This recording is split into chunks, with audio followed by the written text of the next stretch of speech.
আসসালামু আলাইকুম। ATN Bangla UK London studio থেকে সংবাদে স্বাগত জানাচ্ছি আমি শওকত মাহমুদ টিপু।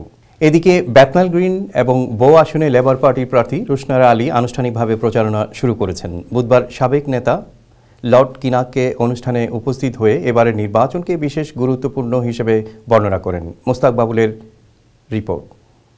লেবার পার্টির সাবেক লিডার লর্ড নেল কিনক আগামী সাধারণ নির্বাচনে ব্যাটনাল গ্রিন ও বো আসনের এমপি পদপ্রার্থী রুশনারা আলী সহ অন্যান্য লেবার প্রার্থীদের বিজয়ী করার আহ্বান জানিয়েছেন। তিনি বলেছেন, সকল নির্বাচনই গুরুত্বপূর্ণ, তবে কিছু কিছু নির্বাচন মানুষের সারা জীবনের গন্তব্য নির্ধারণ করে দেয়। এবারের নির্বাচনটি এমনই একটি গন্তব্য নির্ধারণী নির্বাচন। এর ফলাফলের উপর অনেক কিছুই নির্ভর করছে। লর্ড নীল কিনক বুধবার পূর্ব লন্ডনের কুইন মেরি ইউনিভার্সিটির ঐতিহাসিক পিপলস প্যালেস হলে ইস্ট এন্ডের আনুষ্ঠানিক নির্বাচনের প্রচারণা উদ্বোধনকালে এই কথাগুলো বলেন। I'm confident that if we get a Labour government, and it's a tough fight, that we can get rid of the deficit over the 5 years as we've undertaken to do. Because what we will do is stimulate continuous growth as we've always done before, and it's from growth that we get the means to reduce and then end the deficit. Lord Kinnock তার বক্তব্যে আরও বলেন, রুশনারা আমার মতো অতি সাধারণ background থেকে উঠে আসা একজন রাজনীতিবিদ। তিনি তার শিকড় এবং মূল্যবোধকে ভুলে যাননি। জীবনের শুরুতে যেসব সুযোগ থেকে বঞ্চিত হয়েছেন তা আপনাদের সন্তানদের এনে দেওয়ার জন্যই তিনি রাজনীতি করছেন। টাউনলেস লেবার পার্টির সাবেক এবং বর্তমান কাউন্সিলর, বিপুল সংখ্যক মেম্বার এবং সমর্থক সহ রুশনারা আলী তার বাবা, মা এবং বোনের উপস্থিতিতে বক্তব্যে বলেন, আগামী 7ই মে অনুষ্ঠিতব্য নির্বাচনে ভুলের কোনো সুযোগ নেই। টরিদের ব্যয় সংকোচন নীতির কারণে আমার কমিউনিটির মানুষেরা সবচেয়ে বেশি ভুক্তভোগী। আমি যখন ক্যাম্পেইনে যাই, রাস্তা দিয়ে হাঁটি, মানুষজনের কাছ থেকে তাদের সেসব দুঃখের কথা, কষ্টের কথা শুনতে পাই। হাউজিং সমস্যা অতীতের সকল রেকর্ড ভেঙেছে। এর সাথে যোগ হয়েছে টরিদের বেডরুম ট্যাক্স, বাড়ছে তরুণদের মধ্যে বেকারত্ব। আমরা যদি জিততাম পারি, আমার সিটও, ওয়েস্ট স্ট্রিটিংয়ের সিটও অনেক সিট আছে, লেবার টার্গেট সিট, তখন আমরা গভর্নমেন্ট ফর্ম করতাম পারবো। যদি ফর্ম করতাম পারি অনেক জিনিস করতাম পারবো। সাবেক হেলথ সেক্রেটারি ফ্রাঙ্ক ডবসন বলেন, আমরা এমন একটি পরিত্যক্ত পৃথিবীতে বাস করছি, সেখান থেকে আমাদের ফিরে আসতে হবে।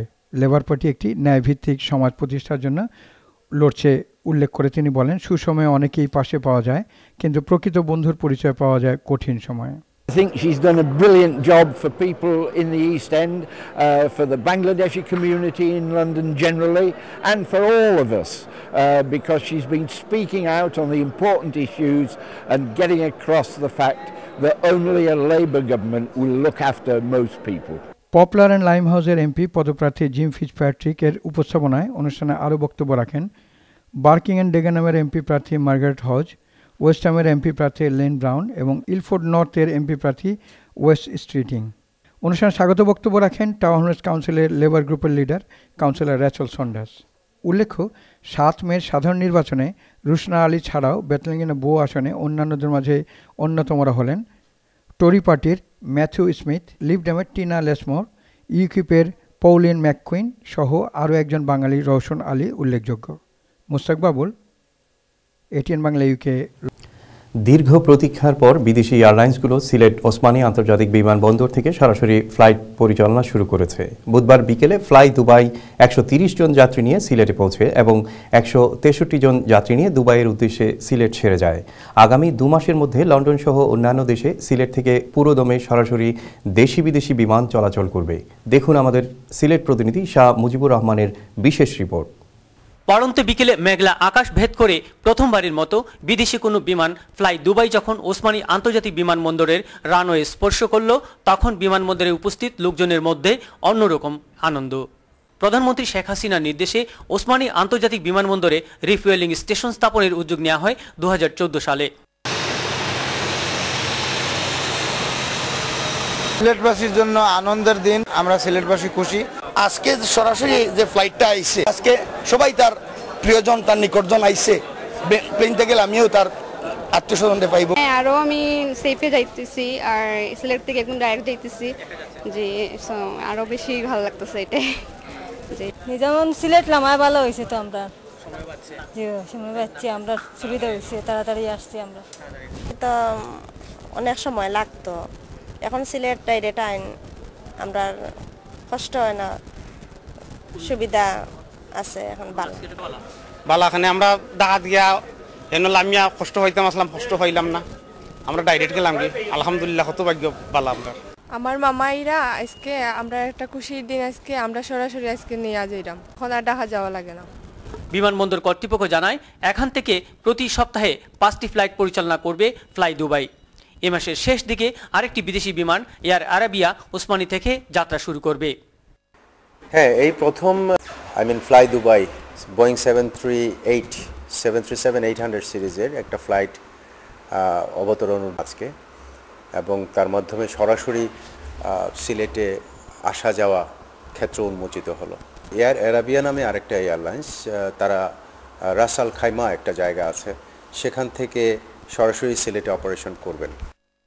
91 কোটি টাকা ব্যয়ে 12,60,000 লিটার ধারণ ক্ষমতা সম্পন্ন ডিপুর 95 ভাগ কাজ শেষ হলে এবছর 24 মার্চ থেকে পরীক্ষামূলকভাবে ওসমানী বিমানবন্দর থেকেই প্রথমবারের মতো জ্বালানি সংগ্রহ করে অভ্যন্তরীণ রুটের বিমানসহ বিভিন্ন বেসরকারি এয়ারলাইন্স।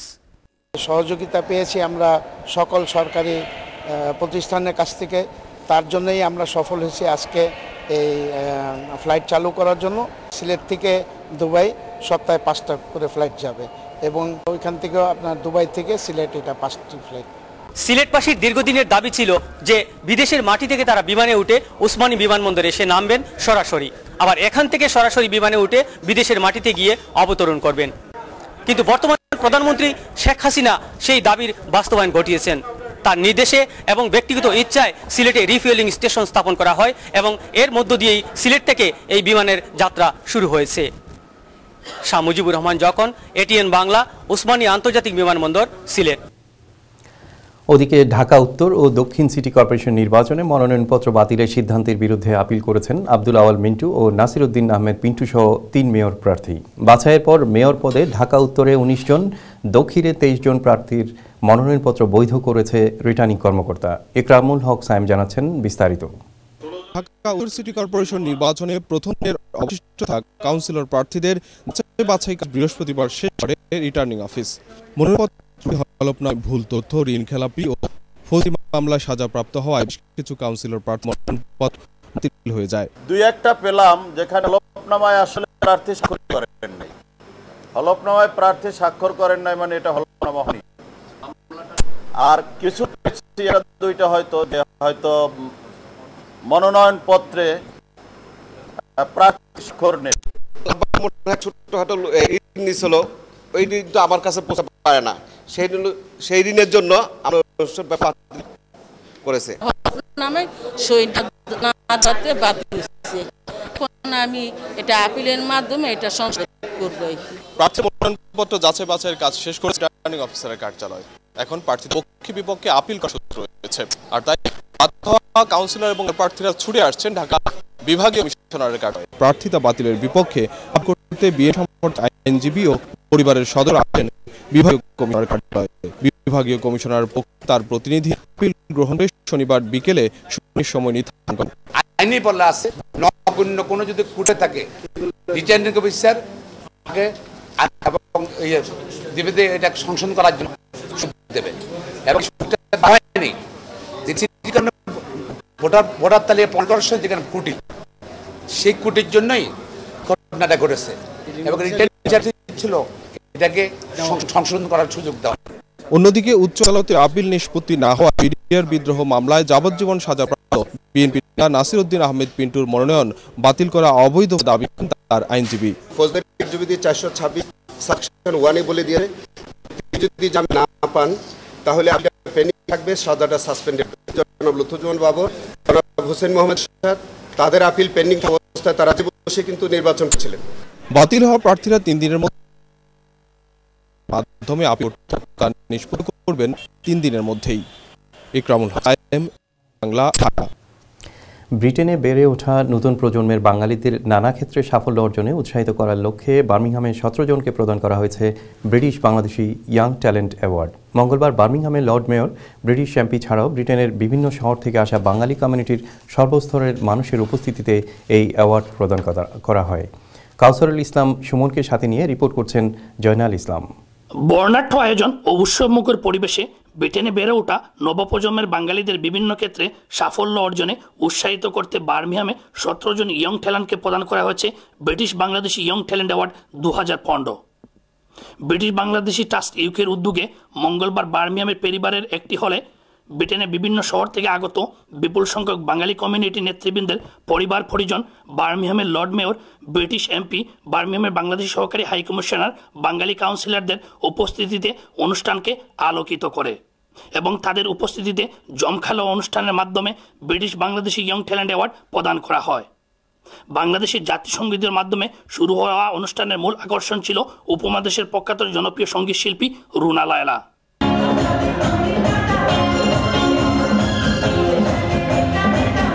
আমি চাইবো যে আরও নতুন নতুন ট্যালেন্ট উঠে আসুক, আরও ভালো ভালো গান তারা গাওয়ার সুযোগ পাক। আশা করছি আরও ভবিষ্যতে আরও আসবো, অনুষ্ঠান করব। রুনা লায়লার গানের ছন্দে নেচে গিয়ে আনন্দে মাথোয়ারা হয়ে ওঠেন নারী পুরুষ সকলেই। দর্শকরা প্রাণ ভরে উপভোগ করেন পুরো অনুষ্ঠানমালা। অভিনেত্রী শমী দাসের প্রাণবন্ত উপস্থাপনায় অনুষ্ঠান জুড়ে ছিল মনোমুগ্ধকর সাংস্কৃতিক পরিবেশনা।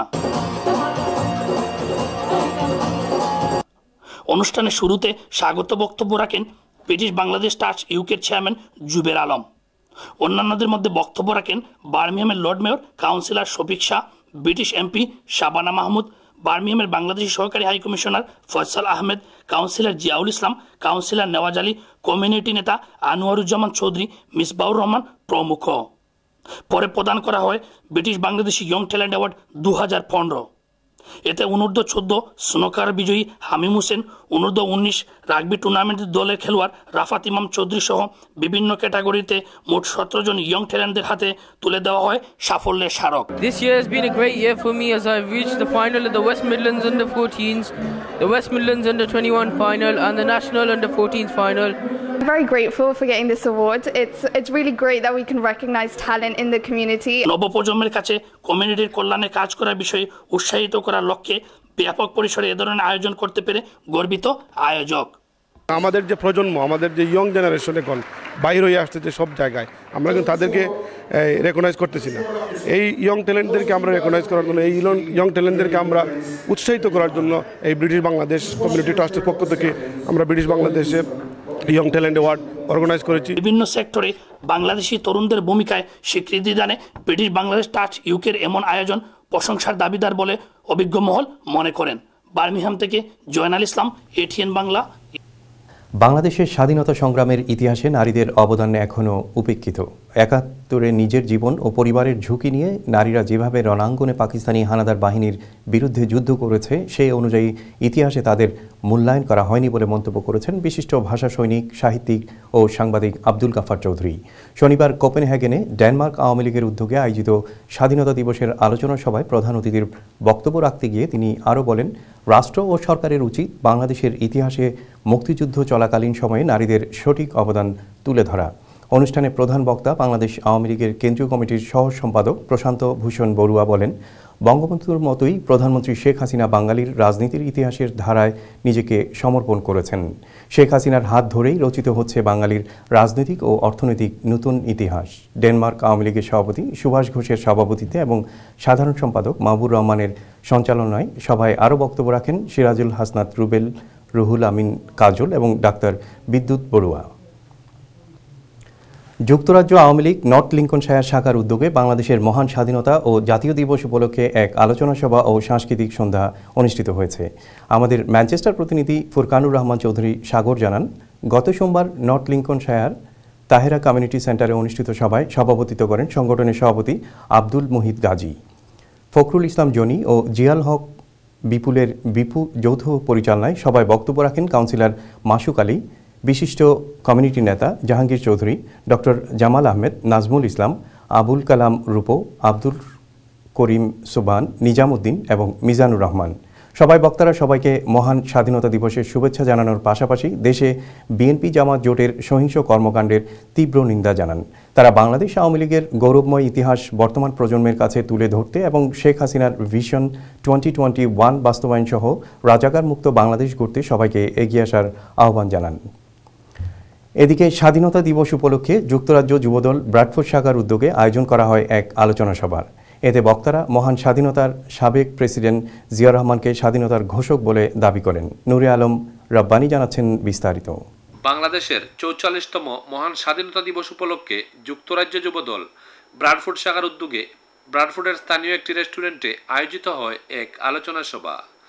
মোহাম্মদ মকবুল আলীর কুরআন তেলাওয়াত ও আদনান আহমেদের পরিচালনায় অনুষ্ঠিত সভায় সভাপতিত্ব করেন ব্রাডফোর্ড যুবদলের আহ্বায়ক মোহাম্মদ রুহেল মিয়া।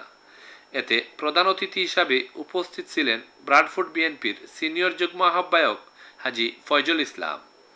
বিশেষ অতিথি হিসাবে উপস্থিত ছিলেন ব্রাডফোর্ড বিএনপির সাবেক সাধারণ সম্পাদক হাজি রায়হান আলী মনির। বক্তব্য রাখেন মামুনুর রশিদ মামুন, জুনেদ চৌধুরী, আমিনুল ইসলাম শিশু ও তারেক আহমদ সহ অন্যান্য নেতৃবৃন্দ। বক্তাগণ তাদের বক্তব্যে বলেন, সাবেক রাষ্ট্রপতি জিয়াউর রহমানই বাংলাদেশের মহান স্বাধীনতার মহান ঘোষক, এ নিয়ে কোনো সন্দেহ নেই এবং বিএনপির ডাকা চলমান এই আন্দোলনে যতদিন পর্যন্ত বর্তমান সরকারের পতন না হবে ততদিন পর্যন্ত আন্দোলন চালিয়ে যাওয়ার আহ্বান জানান বক্তারা। নুরে আলম রব্বানী, এটিএন বাংলা, ব্রাডফোর্ড। ওদিকে স্বাধীনতা দিবস উপলক্ষে আলোচনা সভা করেছে বিএনপি ফ্রান্স শাখা। আমাদের প্রতিনিধি দেবেশ বড়ুয়া জানান, রবিবার ফ্রান্স বিএনপির সভাপতি সৈয়দ সাইফুর রহমানের সভাপতিত্বে এবং সহ সাধারণ সম্পাদক রেজাউল করিম ও জুনেদ আহমেদের যৌথ পরিচালনায় এতে বক্তব্য রাখেন সাধারণ সম্পাদক এম এ তাহের, সাংগঠনিক সম্পাদক হাজি জালাল খান, শামীমা আক্তার রুবি, সিরাজুল ইসলাম মিসবা, সৈয়দ জালাসুর রহমান সহ আরও অনেকে। বক্তারা বিএনপিকে মুক্তিযোদ্ধাদের দল উল্লেখ করে বলেন, শহীদ জিয়ার ঘোষিত স্বাধীনতা এবং রক্তের বিনিময়ে অর্জিত গণতন্ত্র শেখ হাসিনার কারণে হারাতে বসেছে। তাই স্বাধীনতার এই মাসে বর্তমান সরকারের পতনের শপথ নিতে হবে। ব্রিটেনে বসবাসরত বাঙালি কমিউনিটিতে নিজের অবস্থানকে অন্যরকম এক উচ্চতায় নিয়ে যাওয়ার লন্ডনে বিদায়ী সংবর্ধনা দেওয়া হলো বাংলাদেশ বিমানের ইউকে অ্যান্ড আয়ারল্যান্ডের সাবেক deputy general manager Atiqur Rahman চিশতিকে। সেই সাথে বরণ করে নেওয়া হয় নতুন কান্ট্রি ম্যানেজার মোহাম্মদ শফিকুল ইসলামকে। মঙ্গলবার পূর্ব লন্ডনের রিজেন্ট লেক হলে JMG cargo, hillside travels, canary wharf গ্রুপের যৌথ আয়োজনে অনুষ্ঠিত এই অনুষ্ঠানে অতিথি হিসেবে উপস্থিত ছিলেন লন্ডনে অবস্থানরত সামাজিক, সাংস্কৃতিক, ব্যবসায়ী সহ সকল স্তরের নেতৃবৃন্দ। অনুষ্ঠানে এটিএন বাংলা ইউকের পক্ষ থেকে মমতাজ খান ফুল দিয়ে বিদায়ী ম্যানেজার আতিক রহমান চিশতিকে সংবর্ধনা দেন। মিডিয়াকে বিদায়ী ডেপুটি জেনারেল ম্যানেজার বলেন, তিনি বাংলাদেশের বাইরের এই ক্ষুদ্র বাংলাদেশের অভাব সবসময়ই অনুভব করবেন। তিনি বাংলাদেশ গিয়ে বিমানের উন্নয়নে যুক্তরাজ্য প্রবাসীদের কথা তুলে ধরবেন বলেও জানান। নতুন কান্ট্রি ম্যানেজার তার বক্তব্যে বিমানের উন্নয়নে সকল প্রবাসীর সহায়তা কামনা করেন। কমিউনিটি ব্যক্তিত্ব জাকির খানের পরিচালনায় অনুষ্ঠানে উপস্থিত ছিলেন জেএমজি কার্গোর ব্যবস্থাপনা পরিচালক মুনির আহমেদ, হিলসাইড ট্রাভেলসের ব্যবস্থাপনা পরিচালক হেলাল খান, লন্ডনস্থ বাংলাদেশ হাইকমিশনের কমার্শিয়াল কাউন্সিল শরীফা খান সহ কমিউনিটি নেতৃবৃন্দ এবং টিভি ও প্রেস মিডিয়ার ঊর্ধ্বতন কর্মকর্তারা। এখানে আমি প্র্যাকটিক্যালি দেখেছি যে আমাদের কমিউনিটির কি চাহিদা রয়েছে, কি সমস্যা রয়েছে, এবং কিছু কিছু সমস্যা আছে যেটা বিমান এককভাবে সমাধান করতে পারবে না। এবং যদি আমি হেড অফিসে বসি, আমি অবশ্যই জানতে পারবো যে কোন পার্টিকুলার ডিপার্টমেন্টগুলো এই সমস্যাগুলো নিয়ে ডিল করে, এবং তাদের কাছে আমি আপনাদের মুখপাত্র হিসেবেই এই সমস্যাগুলো তুলে ধরতে পারবো। এখানে বিমানের মার্কেট ক্রমশ উত্তরোত্তর বৃদ্ধি পাচ্ছে। আমরাও ভবিষ্যতে এখানে আরও ফ্লাইট সংখ্যা বাড়ানোর চিন্তা ভাবনা করছি, এবং আমি আশা করব এই বাংলাদেশ কমিউনিটি তার পূর্ণাঙ্গ সমর্থন বিমানের প্রতি রাখবে, এবং বাংলাদেশ কমিউনিটি সবাই তারা বিমানে চলাচল করবে এবং বিমান বাংলাদেশ কমিউনিটির প্রতি সাহায্যের হাত বাড়ায় দিবে। এবার খেলার খবর।